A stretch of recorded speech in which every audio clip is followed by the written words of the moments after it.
എല്ലാ മയിലുകളും അണങ്ങും, അണങ്ങാനും പ്രയാസമൊന്നുമില്ല.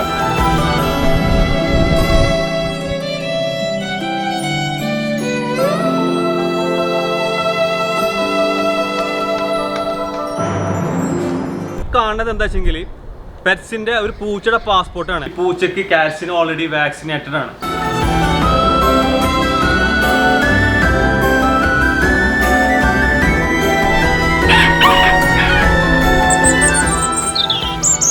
മീൻ പിടിക്കാൻ വേണ്ടിയിട്ട് വലൊക്കെ സെറ്റ് ആക്കിയിട്ട് ഇറങ്ങിയിരിക്കുകയാണ്.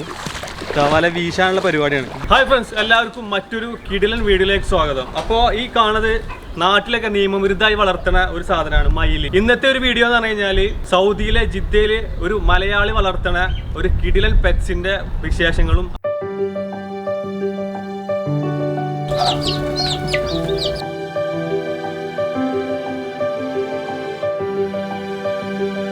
ഈ കാണുന്നത് എന്താ വെച്ചെങ്കിൽ പെറ്റ്സിന്റെ ഒരു പൂച്ചയുടെ പാസ്പോർട്ടാണ്. അതെങ്ങനെയാണ് എടുക്കുക, എങ്ങനെയാണ് കൊണ്ടുവരിക, അതേപോലെ തന്നെ ഇവിടെ നിന്നുള്ള സ്പെഷ്യൽ ബ്രീഡ്സിന്റെ എഗ്സ് നിങ്ങൾക്ക് നാട്ടിലേക്ക് എങ്ങനെ എത്തിക്കാം, നിങ്ങൾക്ക് നാട്ടിലേക്ക് ആർക്കെങ്കിലും വേണമെങ്കിൽ ഇവിടുന്ന് നമ്മൾ പരമാവധി നമ്മൾ അറേഞ്ച് ചെയ്ത് തരുന്നതാണ്. അപ്പോൾ ആ ഒരു കാര്യം കൂടി ഈ വീഡിയോയിൽ നിങ്ങൾക്ക് കംപ്ലീറ്റ് ആയിട്ട് കാണാം, മിസ് ചെയ്യാതെ കാണണം. അപ്പോൾ നമ്മളെ ഹുസൈൻ ഖാൻ നമുക്ക് പരിചയപ്പെടാം. ഹുസൈൻ ഖാൻ എന്താണ് വിശേഷങ്ങളൊക്കെ? അപ്പോൾ ഹുസൈൻ ഖാനെ ജസ്റ്റ് ഒന്ന് നമ്മളെ ഓഡിയൻസിന് ഒന്ന് പരിചയപ്പെടും. ഞാൻ ഹുസൈൻ കരിങ്കറ, ജിദ്ദയിൽ കിലോ 14 ഹറാസാത്തിലാണ്. ഇവിടെ ആയിട്ട് ഞാൻ ഏകദേശം 10-15 വർഷമായി. ഏതൊക്കെ തരം പെറ്റ്സ് ആണ് നമ്മളിപ്പോൾ ഇവിടെ ഉള്ളത്? പിന്നെ അതേപോലെ തന്നെ എങ്ങനെയാണ് ഈ പെറ്റ്സിന്റെ ഇഷ്ടപ്പെടാനുള്ള കാരണം? പല ഇനങ്ങളായിട്ടുള്ള പക്ഷികളെ നാട്ടിൽ വളർത്തിയിട്ടുണ്ടായിരുന്നു. സാഹചര്യം ഒത്തു വന്നപ്പോൾ ഇത്തരത്തിലുള്ള പക്ഷികളൊക്കെ കിട്ടാവുന്നിടത്തോളമുള്ള പക്ഷികളൊക്കെ വാങ്ങിച്ചു വളർത്താറുണ്ട്. മക്കാവുണ്ട്, എന്നതുപോലെ തന്നെ മയിലുണ്ട്, തത്തകളുണ്ട്, അതുപോലുള്ള പ്രാവുകളുണ്ട്, വ്യത്യസ്തങ്ങളായിട്ടുള്ള ഇനം പ്രാവുകളുണ്ട്, വ്യത്യസ്ത കോഴികളുണ്ട്. നല്ല ചൂടാണ്. അപ്പോൾ അത് കാരണം ഇവിടെ ചൂട് സഹിക്കാൻ വയ്യാതെ മരത്തിൻ്റെ അടിയിൽ ഇവിടെയൊക്കെ പോയിട്ട് വരും. ഓക്കെ, നമ്മൾ ആദ്യം ഇവിടെയുള്ള ഏതൊക്കെയാണ് പെറ്റ്സുകൾ ഏതൊക്കെയാണ് ഇവിടെ ഉള്ളത്, അതേപോലെ തന്നെ എത്ര ഇനം പെറ്റ്സുകൾ ഇവിടെ ഉണ്ട്, അതൊക്കെ ഒന്ന് ആദ്യം നമുക്ക് പരിചയപ്പെടാം. അപ്പോൾ ഇതാണ് പ്രാവിനും അതേപോലെ തന്നെ ബേർഡ്സിന് വളർത്തുന്ന ഒരു ഭാഗമാണ് ഈ കാണുന്നത്. അപ്പോൾ അവിടേക്കാണ് നമ്മൾ ആദ്യം പോണത്.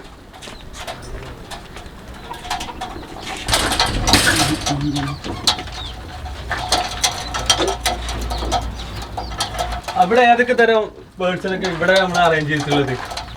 ആഫ്രിക്കൻ ലവ് ബേർഡ്സ് ആണ്. ആഫ്രിക്കൻ ലവ് ബേർഡ്സ് ഇവിടെ തന്നെ മുട്ടട്ട് വിരിഞ്ഞുണ്ടായതാണ്.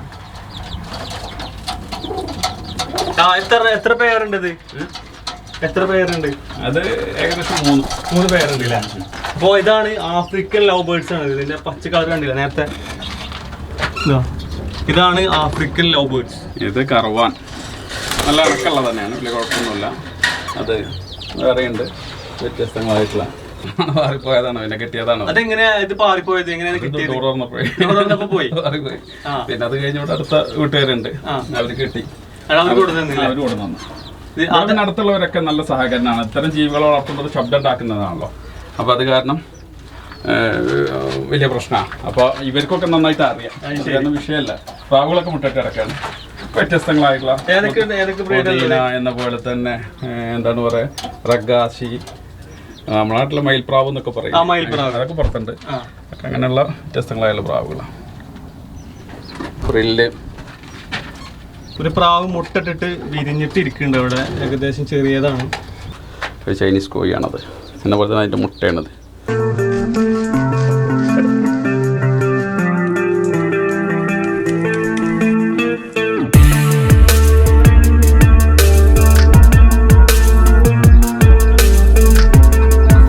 നമ്മളെ നാട്ടിലൊന്നും ഇങ്ങനെ അണങ്ങി കിട്ടാറില്ല. എല്ലാ മയിലുകളും അണങ്ങും, അണങ്ങാനും പ്രയാസമൊന്നുമില്ല. ഇത് 1 വർഷമായിട്ടുള്ളത്. ചെറിയ കുട്ടിയാണത്, വലുതായിട്ടില്ല, കുട്ടിയാണ്. വലുതാൻ ഇതിന് പീലിയൊക്കെ, ഇത് ആൺമയിലാണ്, പീലി വരുന്നതേ ഉള്ളൂ. ഒരു 5-6 മാസം കൊണ്ട് പീലിയൊക്കെ എത്തും. ഭക്ഷണം കൂടുതൽ ഉള്ളിയാണ് ഇഷ്ടപ്പെട്ടത്. മുന്തിരി, ഉള്ളി, എന്ന പോലെ തന്നെ കോഴിത്തീറ്റ, മറ്റെല്ലാ സംഗതികളും കഴിക്കും. ഉള്ളിയാണ് പ്രധാനമായിട്ടുള്ള, ഉള്ളിയാണ് തീറ്റ.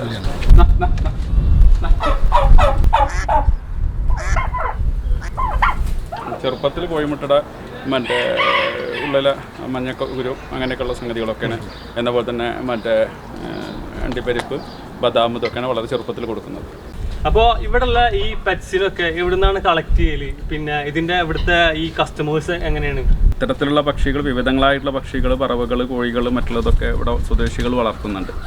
അപ്പോൾ അങ്ങനെയുള്ള വാട്സപ്പ് ഗ്രൂപ്പുകളുണ്ട്. ഞങ്ങൾ സ്വദേശികളും നമ്മളൊക്കെ കൂടിയിട്ടുള്ള വാട്സപ്പ് ഗ്രൂപ്പുകളുണ്ട്. അപ്പോൾ നമ്മളെ അടുത്ത് കൂടുതലുള്ളത് അവർക്ക് കൊടുക്കും, അവരുടെ അടുത്ത് കൂടുതലുള്ളത് നമുക്ക് തരും. അതിലുണ്ട് വിൽപ്പനയല്ല, അവർ താല്പര്യത്തിൻ്റെ പേരിൽ അവർക്കും താല്പര്യമുണ്ട്, നമുക്കും താല്പര്യമുണ്ട്. അപ്പം നമ്മുടെ അടുത്ത് ഇല്ലാത്തത് അവരുടെ അടുത്ത് വാങ്ങിക്കും, അവരുടെ അടുത്ത് ഇല്ലാത്തത് നമ്മൾ അങ്ങോട്ട് കൊടുക്കും ചെയ്യും. അതിൽ വില ഒരു വിഷയമല്ല. ആ സാധനം വില കൂടിയതോ കുറഞ്ഞതൊക്കെ ആണെങ്കിലും നമ്മൾ അങ്ങോട്ടും ഇങ്ങോട്ടൊക്കെ കൊടുത്ത് വാങ്ങിയിട്ടാണ്. ഇതിൻ്റെ വില നിലവാരം നാട്ടിലും ഇവിടെ തമ്മിലുള്ള വ്യത്യാസം എങ്ങനെ? ഇതിനൊക്കെ മോഹ വിലകളാണ് കൂടുതലും. നാട്ടിൽ ഇവിടെ വെച്ച് നോക്കുകയാണെങ്കിൽ ഇവിടെയാണ് കുറച്ച് വില അധികം ഉള്ളത്. അതെ, ഇവിടെയാണ് കുറച്ച് വില കൂടുതലുള്ളത്. ഇതിന് വിപണി ഓൺലൈൻ മാർക്കറ്റ് ഉണ്ട്. ഞാനിത് വിൽപ്പനയല്ല. ഇവിടുന്ന് ഇപ്പോൾ അതേപോലെ തന്നെ നല്ല ഹൈബ്രിഡ് പെറ്റ്സ്, പിന്നെ ഇതിന് പീജിയൻ പ്രാവിൻ്റെ എഗ്സ്, അതേപോലെ തന്നെ പ്രാവുകൾ, അതേപോലെ തന്നെ ഇവിടുത്തെ ഹൈബ്രിഡ് സാധനങ്ങൾ നാട്ടിലേക്ക് കൊണ്ടുപോകാൻ പറ്റുമോ? കൊണ്ടുപോകണമെങ്കിൽ എന്തൊക്കെ കാര്യങ്ങൾ ചെയ്യേണ്ടത്? ഇല്ല, അത് മറ്റേ നമുക്ക് ഭദ്രമായിട്ട് കൊണ്ടുപോകാൻ കഴിച്ചെങ്കിൽ വിരിയിപ്പിക്കുന്നുണ്ട് ആളുകൾ. ഒരുപാട് ആളുകൾ കൊണ്ടുപോയിട്ടുണ്ട്. ഇവിടെ നിന്റെ അടുത്ത് തന്നെ കൊണ്ടുപോയിട്ട് വിരിയിപ്പിച്ചിട്ടുണ്ട്. വേറെ പ്രശ്നങ്ങളൊന്നുമില്ല. കയ്യിൽ നമുക്ക് കൊണ്ടുപോകാൻ കഴിയുന്ന സംഗതി തന്നെയാണ്. നല്ല ഇനം പ്രാവുകളെ, കോഴികളുടെ മുട്ടകൾ ഇതൊക്കെ കൊണ്ടുപോയിട്ടുണ്ട്. അപ്പോൾ ഏതൊക്കെ ഹൈബ്രിഡ് ആർക്കെങ്കിലും എക്സ് വേണമെങ്കിൽ കമൻറ്റ് ചെയ്ത് കഴിഞ്ഞാൽ നമ്മൾ വരുന്ന സമയത്ത്, അല്ലെങ്കിൽ ഇവിടുന്ന് ആരെങ്കിലും വരികയാണെങ്കിൽ നമ്മൾ പരമാവധി സെറ്റ് ചെയ്ത് തരും. പിന്നെ ഏതൊക്കെയാണ് സാധനങ്ങൾ വേണ്ടതെന്നുള്ളത് നമുക്ക് അറേഞ്ച് ചെയ്യാൻ പറ്റൂല. എന്നതുപോലെ തന്നെ മാർക്കറ്റിലും ഇതുപോലെ തന്നെയാണ്. സ്വദേശികളാണ് അവിടെ കൊണ്ടുവരുന്നത്. അവരെ വീടുകളിൽ വളർത്തിയിട്ടുള്ള ഇതുപോലുള്ള ജീവജാലങ്ങളെ അവർ വെള്ളിയാഴ്ച ദിവസം 4 മണിക്ക് ശേഷം കുംറയിലുള്ള സൂഖുൽ അഹദൽ എന്ന് പറയപ്പെടുന്ന മാർക്കറ്റിൽ അവർ കൊണ്ടുവരും. സൂഖുൽ അഹദൽ, സൂഖ് അറാജ്. സൂഖുൽ അഹദൽ ഇപ്പോൾ ഇല്ല. ഒരു 2 മാർക്കറ്റ് ഉണ്ടായിരുന്നു സൂഖുൽ അഹദലിനാണ്, ഇപ്പോൾ അതില്ല, അത് പൊളിച്ചു പോയിട്ടുണ്ട്. എന്നിട്ട് അവർ നമുക്ക് ഇഷ്ടമുള്ള ലേലം വിളിച്ചെടുക്കാം. എന്താ വില വെച്ചെങ്കിൽ അവർ പറയും. ചിലർ അങ്ങനെ വിലക്ക് തരും, അതല്ലെങ്കിൽ ലേലം വിളിച്ചെടുക്കാനൊക്കെ പറ്റും അവിടെ. അപ്പോൾ നമ്മളൊക്കെ നമ്മളെ മക്കൾക്കും അതേപോലെ നമ്മളെ മാതാപിതാക്കൾക്കൊക്കെ നമ്മൾ പാസ്പോർട്ട് എടുക്കും. കാരണം നമ്മളിപ്പോൾ കൂടെ യാത്ര ചെയ്യാനും അല്ലെങ്കിൽ കൂടെ അല്ലാതെ യാത്ര ചെയ്യാൻ വേണ്ടിയിട്ട്. ഹുസൈൻ ഭായി നമ്മളെ സ്വന്തം മക്കളെ പോലെ തന്നെ ഈ പെറ്റ്സിനെ സ്നേഹിക്കുന്നുണ്ടെന്നുള്ള ഒരു ഉത്തമ ഉദാഹരണമാണ് ഈ ഒരു പാസ്പോർട്ട്. ഇതാണ് ഈ പാസ്പോർട്ടിൽ ഇവിടെ ഈ പൂച്ചയ്ക്ക് കാറ്റ്സിന് ഓൾറെഡി വാക്സിനേറ്റഡ് ആണ്. ഈ പാസ്പോർട്ടിന്റെ ഡീറ്റെയിൽസ് ഹുസൈൻ കറക്റ്റായിട്ട് പറഞ്ഞത്. ഇതെങ്ങനെ ഈ പാസ്പോർട്ട് എടുക്കല്? ഇത് നമ്മളെ കൂടെ ഒരുപാട് കാലം നമ്മളെ കൂടെ നിന്നും നമ്മുടെ നാട്ടിൽ പോകുന്ന സമയത്ത് ഇവിടെ ഒറ്റക്കാക്കി പോകാൻ കഴിയില്ല. ഇതിൻ്റെ രീതികളും ഇതിൻ്റെ കാര്യങ്ങളൊക്കെ നമുക്ക് നന്നായിട്ട് അറിയാം. ഇതങ്ങനെ പുറത്ത് വിട്ടാലും നമ്മളെ മറ്റു പൂച്ചകളെ പോലെ വളർന്നൊരു പൂച്ചയല്ല.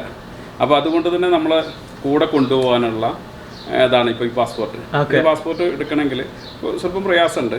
ഇപ്പോൾ അഗ്രികൾച്ചർ ഡിപ്പാർട്ട്മെൻറ്റൊക്കെ ആയിട്ട് ബന്ധപ്പെട്ട് വെറ്റിനറി ഡോക്ടർമാരുടെ സർട്ടിഫിക്കറ്റ് മറ്റു കാര്യങ്ങൾ ഒക്കെ ഇതിനെ പരിശോധന നടത്തി ഇതിൻ്റെ മറ്റു വേറെ അസുഖങ്ങളൊന്നുമില്ല എന്നുള്ളത് കണ്ടെത്തി അങ്ങനെയൊക്കെയാണ് ഇതിന് പാസ്പോർട്ട് കിട്ടുന്നത്. അഗ്രികൾച്ചർ ഡിപ്പാർട്ട്മെൻറ്റാണ് നമ്മൾ ആദ്യം അപേക്ഷിക്കേണ്ടത്. വെറ്റിനറി ഡോക്ടർ സർട്ടിഫിക്കറ്റ് വേണം. അങ്ങനെ ഇതെല്ലാം കൂടി ആയിക്കഴിഞ്ഞാൽ വാക്സിൻ അടിച്ച് കാര്യങ്ങളൊക്കെ ആയിക്കഴിഞ്ഞാൽ നമുക്കത് ഇതിനെ കൊണ്ടുപോകാൻ കഴിയും. ഇതിന് കേജുണ്ട്. ആ കേജിന് മറ്റേ ഒരു നിശ്ചിത ടിക്കറ്റ് റേറ്റാണ് അതിനുള്ളത്. കേരളത്തിൽ ഇപ്പോൾ അത് കൊണ്ടുപോകാൻ കഴിയുന്നില്ല. ബാംഗ്ലൂർ എയർപോർട്ടിലാണ് ഇത് ഇറങ്ങാൻ കഴിയുള്ളൂ. ഇങ്ങനെയുള്ള ജീവികളെ കൊണ്ടുപോകണം ബാംഗ്ലൂർക്കാണ് അനുമതി കിട്ടുള്ളൂ. ആദ്യം മുൻകൂട്ടി നമ്മൾ അപ്രൂവലിന് കൊടുക്കണം. ഇന്ന ജീവി ഇന്ന സമയത്ത് ഇന്ന ഫ്ലൈറ്റിൽ നമ്മൾ കൊണ്ടുവരുന്നുണ്ട് എന്നുള്ളത് മുഖാന്തരം അറിയിച്ചു കഴിഞ്ഞാൽ കൊണ്ടുവരാമെന്നുള്ള അനുമതി കിട്ടിക്കഴിഞ്ഞാൽ നമുക്ക് ഏത് സമയം എല്ലാ ഫ്ലൈറ്റിലും കൊണ്ടുപോകാൻ പറ്റും. ബാംഗ്ലൂർ എയർപോർട്ടിലുള്ള അനുമതിയുള്ളൂ. ഇനി നമ്മളൊക്കെ മറ്റ് എയർപോർട്ടുകളിലൊക്കെ വേണം എന്നുള്ള അപേക്ഷ ഇവിടുത്തെ ഈ ജീവികളെ സ്നേഹിക്കുന്ന ആളുകളൊക്കെ നമ്മൾ ബന്ധപ്പെട്ട അധികാരികളെ അറിയിച്ചിട്ടുണ്ട്. അനുമതി കിട്ടുന്നതന്നെ പ്രതീക്ഷിക്കുന്നത്. പിന്നെ ഏതൊക്കെ പെറ്റ്സിന് നമുക്ക് പാസ്പോർട്ട് എടുക്കാൻ പറ്റും? എത്ര ചിലവുണ്ട്? എത്ര ഡ്യൂറേഷൻ ഇത് ആവശ്യമുണ്ട്? ഇതിന് വലിയ ചിലവൊന്നുമില്ല. പാസ്പോർട്ട് എടുക്കണം എന്നുണ്ടെങ്കിൽ കുറഞ്ഞ ചിലവുള്ളൂ. പക്ഷേ ഇതിനുള്ള വിഷയം ഇപ്പോൾ നമ്മുടെ അടുത്തുള്ള അതിൻ്റെ DNA ടെസ്റ്റ് നടത്തണം. ഇപ്പോൾ ഈ ജീവി ഏത് ഇനത്തിൽപ്പെടുന്നതാണ് DNA ടെസ്റ്റ് നടത്തണം. അങ്ങനെയൊക്കെയുള്ള കാര്യങ്ങളും ഇതൊക്കെ ഉള്ളൂ. അല്ലാതെ ചിലവുകൾ വലിയ ചിലവ്. പിന്നെ ഇതിൻ്റെ വാക്സിനേഷൻ എങ്ങനെ എടുത്തത്? അത് ഓരോ വർഷം കൂടുന്ന സമയത്ത്. പിന്നെ നമ്മളെ കോവിഡ് വാക്സിനേഷൻ അല്ലല്ലോ? അല്ല, കോവിഡ് ഇല്ല. അപ്പോൾ ഇതാണ് ഇതിൻ്റെ പാസ്പോർട്ട്, പെറ്റ് പാസ്പോർട്ട്. ഇതിൻ്റെ ഇപ്പോൾ ഒരു നായയുടെയും ഒരു പൂച്ചയുടെയും സിമ്പിളാണ്. അതേപോലെ തന്നെ ഒരു പ്രാവിൻ്റെ സിമ്പിളുണ്ട്. പിന്നെ ഇതാണ് ഇതിൻ്റെ ഫസ്റ്റ് പേജ്. ഇതിലിപ്പോൾ ഉള്ളത് ഒന്ന് പൂച്ചയുടെ ഫോട്ടോ ആണ്. എന്ന പോലെ തന്നെ ലൂസി ഫീമെയിൽ, അതിൻ്റെ ഏത് ഇനത്തിൽപ്പെടുന്നതാണെന്നുള്ള DNA നടത്തിയിട്ടുള്ള ഇത് എന്ന പോലെ തന്നെ അത് ഫീമെയിൽ എന്ന പോലെ തന്നെ അതിൻ്റെ ഡേറ്റ് ഓഫ് ബർത്ത് എന്നതുപോലെ തന്നെ മറ്റ് കളർ ബ്ലാക്ക് വൈറ്റ് എന്ന പോലെ വാക്സിൻ എടുത്തു കഴിഞ്ഞാൽ ഏതൊക്കെ സമയങ്ങളിൽ വാക്സിൻ എടുക്കുന്നുണ്ട് എന്നുള്ളത് കൃത്യമായിട്ട് അവർ കൊടുക്കുന്നുണ്ട്. ഓരോ വർഷം എടുക്കുന്നതും അതിൻ്റെ വാക്സിനേഷനും അതിൻ്റെ സീരിയൽ നമ്പറുകളും കാര്യങ്ങളും ഇതൊക്കെ കൊടുക്കുന്നുണ്ട്. യാത്ര ചെയ്യുന്ന കാര്യങ്ങൾ അത് കൊടുക്കുന്നുണ്ട്. വിദേശ രാജ്യങ്ങളിൽ ഇന്ത്യ ഒഴിച്ച് മറ്റ് രാജ്യങ്ങളിലൊക്കെ കൊണ്ടുപോകണമെങ്കിൽ നേരിട്ട് ടിക്കറ്റ് എടുത്ത് കൊണ്ടുപോയാൽ മതി. പക്ഷേ ഇന്ത്യ രാജ്യത്ത് ഇങ്ങനെയുള്ള പക്ഷികളൊക്കെ ഇങ്ങനെയുള്ള വെറ്റ്സിനെയൊക്കെ കൊണ്ടുവരണമെന്നുണ്ടെങ്കിൽ ആദ്യം തന്നെ മുൻകൂട്ടി അനുമതി ചോദിക്കണം, എന്നാലേ കിട്ടുള്ളൂ. ഇവിടെ ഇതൊക്കെ അഗ്രികൾച്ചറുമായിട്ടുള്ള അഗ്രികൾച്ചർ ഡിപ്പാർട്ട്മെന്റിന്റെ കീഴിലാണ് അത്തരം സംഗതികളൊക്കെ വരുന്നത്. പെറ്റ്സിനൊക്കെ ഇതേപോലെ തന്നെ വളർത്തണമെങ്കിൽ അത്യാവശ്യം ഒരു പൈസ ചെലവുള്ള ഒരു ചെറിയൊരു സംഭവമാണ്. അപ്പോൾ ഇതിന് പിന്നെ ഇത് സെയിലില്ലാതെ ഇത് എങ്ങനെയാണ് ഇതിനോടുള്ള ആ ഒരു ഇതൊരു താല്പര്യം കൊണ്ട് മാത്രമാണ്, അല്ലാതെ ഇതൊരു ലാഭമായിട്ടല്ല. ചിലവുണ്ട്. ഇപ്പോൾ ഇവർക്കൊക്കെ തീറ്റകൾക്കും ഇതിനൊക്കെ നല്ല തീറ്റ വേണം, മരുന്ന് വേണം. എന്ന പോലെ മരുന്നൊക്കെ ഇവിടെ മറ്റേ വെറ്റിനറി ഡോക്ടർമാരെ സമീപിച്ചു കഴിഞ്ഞാൽ സർക്കാർ സംവിധാനത്തിൽ തന്നെ നമുക്ക് മരുന്ന് ഫ്രീ ആയിട്ട് കിട്ടുന്നുണ്ട്. ഇഞ്ചക്ഷൻ വെച്ച് തരുന്നുണ്ട്, മറ്റു കാര്യങ്ങളൊക്കെ ഇവർ ചെയ്തു തരുന്നുണ്ട്. അല്ലാത്ത ചെലവുകൾ വരുന്ന തീറ്റ മറ്റുള്ള സംഗതികൾ ചെലവുകൾ വരുന്ന നമ്മൾ കയ്യിൽ നിന്ന് എടുത്ത് ചെലവാക്കണം. മീൻ പിടിക്കാൻ വേണ്ടിയിട്ട് ഇറങ്ങി കേട്ടോ. ഇതാണ് സ്ഥലം. മീൻ പിടിക്കാൻ വേണ്ടിയിട്ട് വലൊക്കെ സെറ്റാക്കിയിട്ട് ഇറങ്ങിയിരിക്കുകയാണ്. വല വീശാനുള്ള പരിപാടിയാണ്. ഇത് നാട്ടിലാന്ന് വിചാരിക്കണ്ട, നാട്ടിലല്ല, ഇത് സൗദിയിലാണ്. തീറ്റ അത് ഇട്ട് കൊടുത്തേ. തീറ്റ ഇട്ട് കൊടുത്തിട്ടാണ് വല ഇട്ട് പിടിക്കുന്നത് കേട്ടോ. വേറെ ലെവലാണ് ഇവിടുത്തെ മീൻ പിടുത്തം.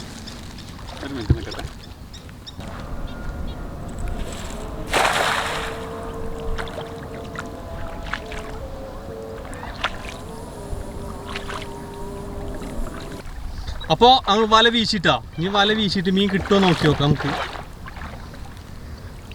എന്തേലും ഉണ്ടോ നോക്കാം. അങ്ങനെ വല വീശി ഇതാ വലിച്ചോണ്ടിരിക്കുക കേട്ടോ. അധികം ആഴൊന്നുമില്ല. ആഴല്ലാതെ എങ്ങനെ മീൻ പിടിക്കാന്നാണ് നമ്മൾ പരീക്ഷിക്കണേ. ഈ വല കയറ്റി കേട്ടോ. നമ്മുടെ നാട്ടിൽ നിന്നുള്ള നമ്മളെ മീൻ പിടുത്തം, കടലിൽ നിന്നുള്ള മീൻ പിടുത്തല്ല ഇത് വേറെ കളികളാണ്. ഇതിൽ മീനൊക്കെ ഉണ്ട് കേട്ടോ. ഈ മീൻ വെച്ചിട്ടാണ് ഇന്ന് രാത്രി മീൻ കറി വെക്കണത്. ഓ മോനെ, കിട്ടിയത് പോയോ?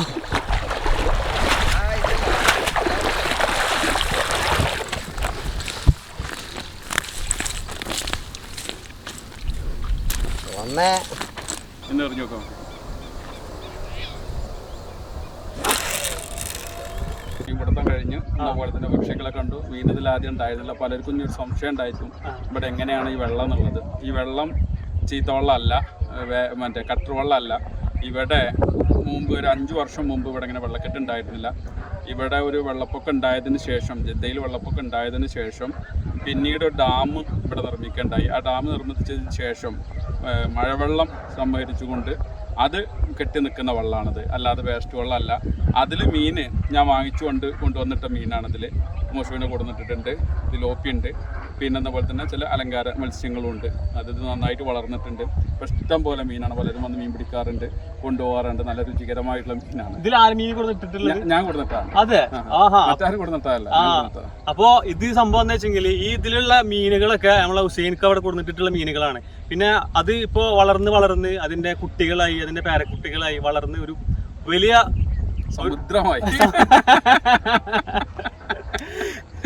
അപ്പോൾ ആർക്കെങ്കിലും എന്തെങ്കിലുമൊക്കെ ഇതിനെ കുറിച്ച് ഡൗട്ട്സ് ഉണ്ടെങ്കിൽ നമുക്ക് കമന്റ് ബോക്സിൽ നിങ്ങൾ രേഖപ്പെടുത്തിയാൽ മതി. തീർച്ചയായിട്ടും അതിനുള്ള മറുപടി തരുന്നതാണ്.